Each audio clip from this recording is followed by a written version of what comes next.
Bienvenue dans cette vidéo. Je suis Grinch de ces fêtes de fin d'année 2025. Je m'appelle Anita, je suis comédienne, prof de yoga et coach de bien-être pour femmes. Et aujourd'hui, nous allons parler de quelque chose de quoi j'aimerais qu'on parle tous honnêtement. On laisse tomber les masques. En fin d'année, on ressent plein d'émotions différentes. Ce n'est pas que la joie, hein. La colère, de la nostalgie, de la tristesse et tout ça, c'est normal. Les émotions sont là pour nous apprendre les choses sur nous. Les émotions font partie de l'expérience humaine. Et si t'as pas d'émotions dans la vie, franchement, je comprends pas. Explique-moi comment tu fais. Je ne juge pas, mais j'adore. Je ne juge pas, mais je juge. Non, vraiment, je comprends pas le concept. Les émotions, ça fait partie de mon travail quotidien, de mes outils de travail. Je ressens les émotions tous les jours, je les vis tous les jours. Ça ne veut pas dire que je casse les assiettes à la maison, que je râle tous les 4 matins. Mon mec va sourire quand il regardera cette vidéo. Nous, les femmes, on nous a dit que les émotions, c'est mal, et si on en a, c'est qu'on est hystérique. Le but de cette chaîne, c'est rendre la vie des femmes plus facile, plus cool et avec plus d'orgasme. Mais bien évidemment, je ne suis pas un être parfait et le fait d'être comédienne ne me sauve pas aussi des moments où c'est très difficile. C'est douloureux, des fois c'est bloqué, on n'arrive pas à pleurer, on s'interdit de pleurer, d'où je suis devenue, en plus de mon métier de comédienne, une coach de bien-être féminin et une professeure de yoga. Pourquoi je vous parle de tout ça aujourd'hui? Comme toute femme qui se respecte, je prends des cours de high heels. Il y a pas longtemps, j'ai pris un cours et la professeure, c'est une danseuse incroyable. Et au début du cours, elle nous a dit: les filles, aujourd'hui, je me sens triste et émotive parce que il y a quelques jours, c'était mon dernier spectacle avec la troupe dans laquelle j'ai travaillé pendant plus de 15 ans. Soyez douces avec moi aujourd'hui, je suis émotive.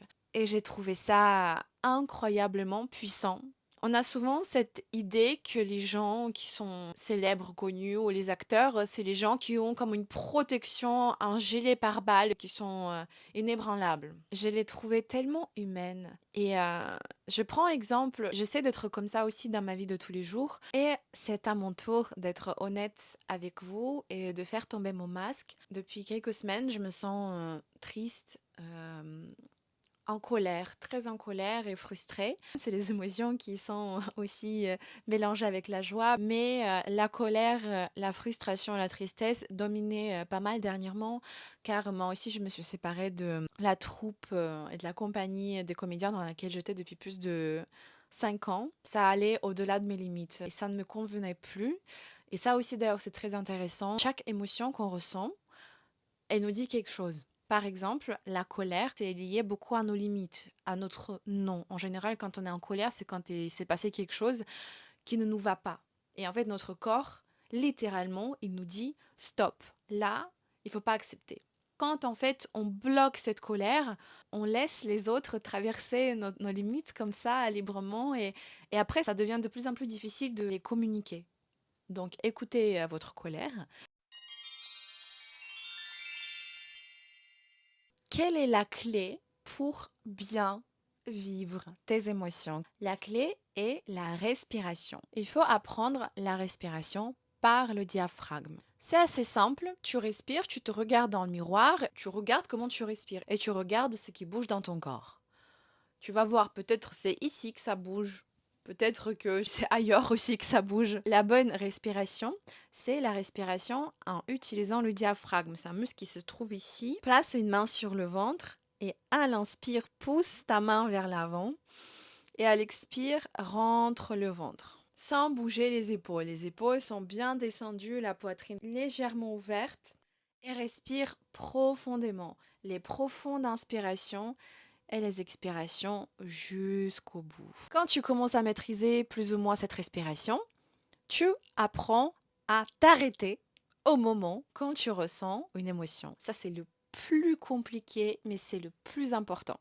Au moment où tu te sens à la colère qui est en train de monter, fais une pause, prends une profonde inspire, puis expire et avoue cette émotion. Je suis en colère, je suis triste, je suis frustrée.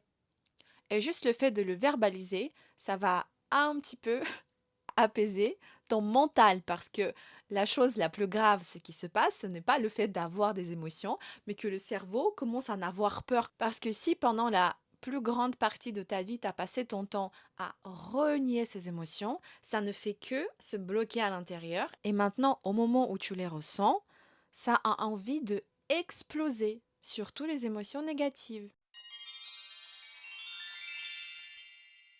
Un autre moyen aussi de évacuer tout ce qu'on a retenu avant que ça explose, c'est de créer des espaces sécurisés pour ressentir toutes ces émotions.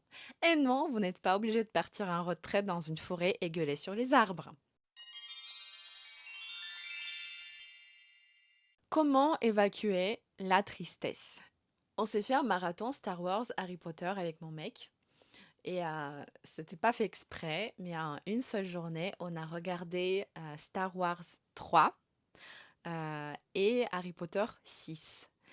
Et franchement, là, si tu ne pleures pas, c'est bizarre. J'ai pas arrêté de pleurer, quoi. C'était un truc de ouf. Tu peux, comme moi, choisir de regarder un film triste. Tu peux aussi trouver tes musiques préférées, mais les musiques tristes, et vraiment créer cet espace pour toi, comme une ado ou un ado.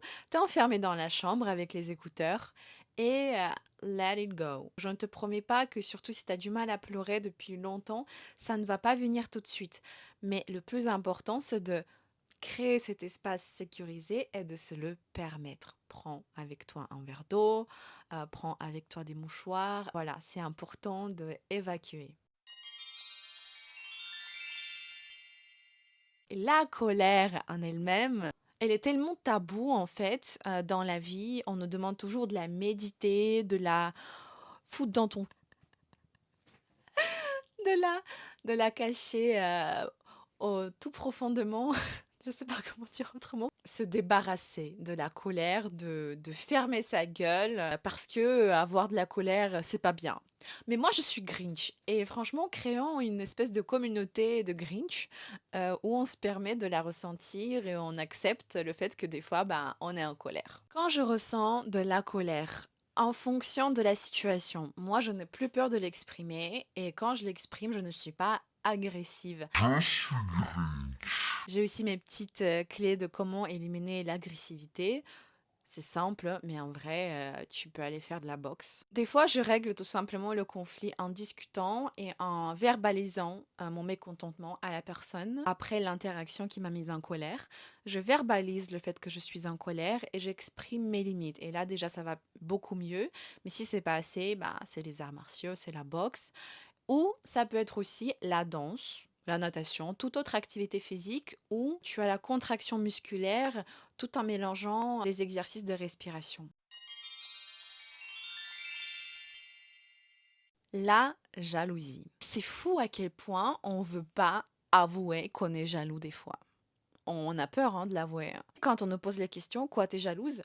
Bah oui, je suis jalouse. Pourquoi éviter cette discussion? La jalousie, ça montre pareil comme la colère, nos limites. Et aussi, ça nous montre ce qu'on veut. Et des fois, ce qui peut faire du bien, c'est de juste le dire à la personne. Écoute, t'es trop belle, je suis jalouse carrément. Et un peu, ça t'apprend aussi de complimenter les gens et être content et contente pour les autres.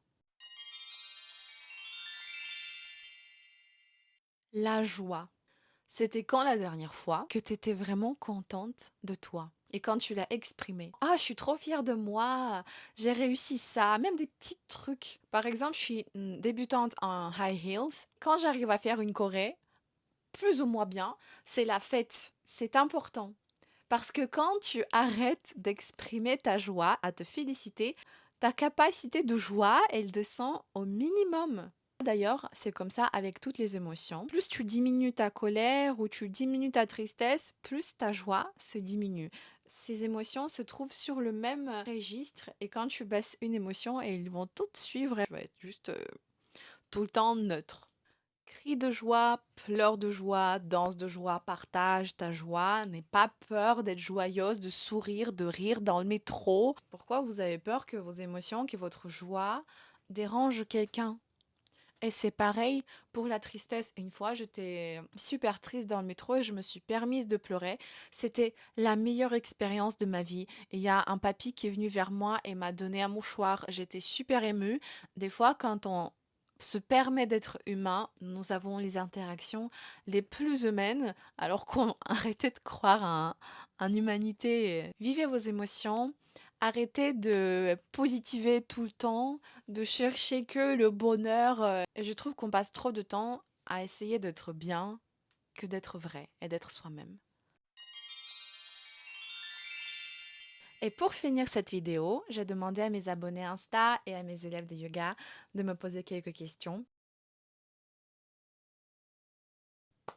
Cette question est incroyable parce qu'il y a encore ce truc où on pense que les émotions, c'est une faiblesse et que ressentir les émotions, c'est être faible.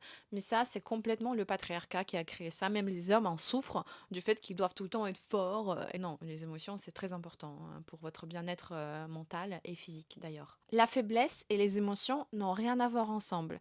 C'est surtout le fait de ressentir et connaître et comprendre ces émotions qui nous rend plus fort et plus stable dans la vie de tous les jours. Tu n'étais pas plus forte quand tu étais plus jeune. Quand tu étais plus jeune, tu n'avais pas un environnement sécurisant pour pouvoir exprimer tes émotions. Et maintenant, tu es plus âgée et tu es grande, tu es adulte et tu vis tes émotions pleinement et tes hormones féminins t'en aident. Voilà, donc ça n'a rien à voir, tu n'es pas devenue plus faible et tu n'étais pas plus forte avant. C'est juste que maintenant, tes émotions, elles te demandent d'exister et elles te demandent d'être vraie et d'être toi. Parce que plus aussi on vit, plus on devient le véritable soi. C'est complètement normal. Des fois, les larmes sont confondues avec la tristesse. Et je pense que c'est ce qui se passe dans cette situation. Des fois, on a juste envie de pleurer, on peut être ému par quelque chose, et ce n'est pas forcément la tristesse qui nous fait pleurer. Des fois, c'est aussi la joie. Des fois, c'est même un orgasme qui peut faire pleurer. Le fait de pleurer, c'est quelque chose qui évacue. C'est ton corps qui évacue, c'est quelque chose qui a besoin de sortir. Et dans ces moments-là, il faut juste respirer et se laisser pleurer. Par contre, si ton entourage te juge pour ça, franchement, change d'entourage. Je vais être assez directe parce que j'enlève mon masque de la vidéo, mais entourez-vous des gens qui vous acceptent tel que vous êtes. Et si votre entourage vous demande d'être quelqu'un d'autre et de cacher vos émotions et cacher votre véritable soi, bah j'en suis vraiment désolée. J'ai aussi eu ce genre d'entourage dans ma vie et ça ne m'a pas apporté du bien. Mais c'est bien aussi de s'en rendre compte.